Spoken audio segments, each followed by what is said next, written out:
Lab Left is an international forum organized by Szikra movement in collaboration with Rosa Luxemburg Stiftung, and it's a three-day event bringing together organizers, politicians, trade unionists, journalists, mainly from Eastern Europe, but also from other parts of the world.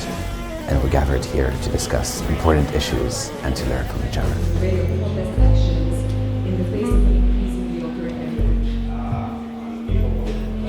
Mine is also really different. I come from like a really very right-wing family, and both of my parents are far-right activists.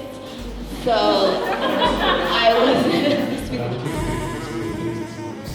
Well, yeah, I think these things are really important. The left is facing challenges all across, Europe and broader now, and coming together with comrades, discussing ideas, learning. I've just been on a panel with other municipal figures from across Europe.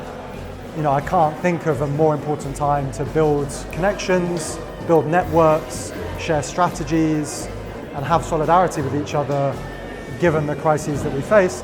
But also there's loads of joy and exciting victories, to hear some of the amazing things that, colleagues from the movement are achieving in other places is amazing. And to do this here in Budapest is really exciting. Yeah. The retro restaurant has been here for 40 years, and still having the retro crisis.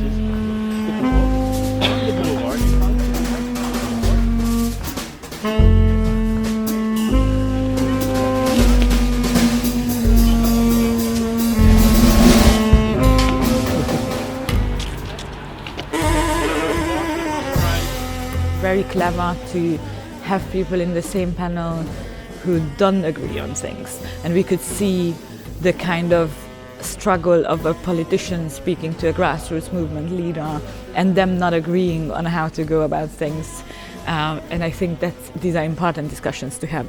And when you just put politicians in a panel, obviously they will all think that being in politics is great, and the other way around, if you put a bunch of grassroots people, they're all going to say institutional politics sucks and there's nothing to do with it. So I think that was generally kind of a achievement, and we are also very grateful for the people in the panels that they were willing to have actual kind of conflicts on stage. But the biggest challenge for the left, and one that I think nobody has really yet been able to crack, is how you win an election after being in power. So for doing that, you need to be able to create so strong popular support for the policies that you do, that you're able to kind of survive also kind of being a part of the establishment or working in a broader coalition where you will not get 100% of your own policy through, but you should get enough. Either of you could share examples of community projects. We obviously had a very strong electoral strategy where we targeted our main support because it was a by-election, so we knew who turned out to be low. For us, I think in the global north, one of probably the largest kind of macro thing that will happen over the next decades is the revolt from the south against the system of exploitation that they suffered under. And it's the key question for us is how do we relate to that? Each abuse, each exploitation, each wrong creates a reaction. People organise against their own oppression. They always have and they always will. So our task, I think, as people on the left and people particularly on the internationalist left, is find the ways that we can unite them into common fronts and common campaigns so that we can win together.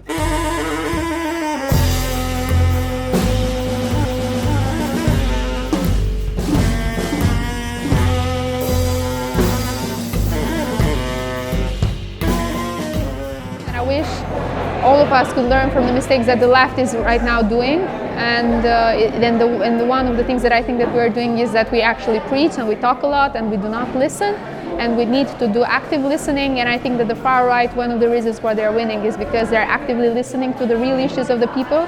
Of course, having this right-wing populism, but the real issues are there. They are just addressing and giving different alternatives, and the left is not doing that, and we should go back to listening and organizing. You should start by asking a question about how to build your community, not from someone outside of your community, but from people inside it.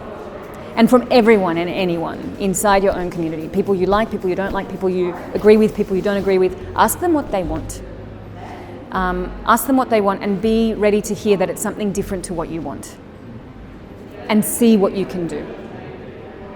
make decisions based on that.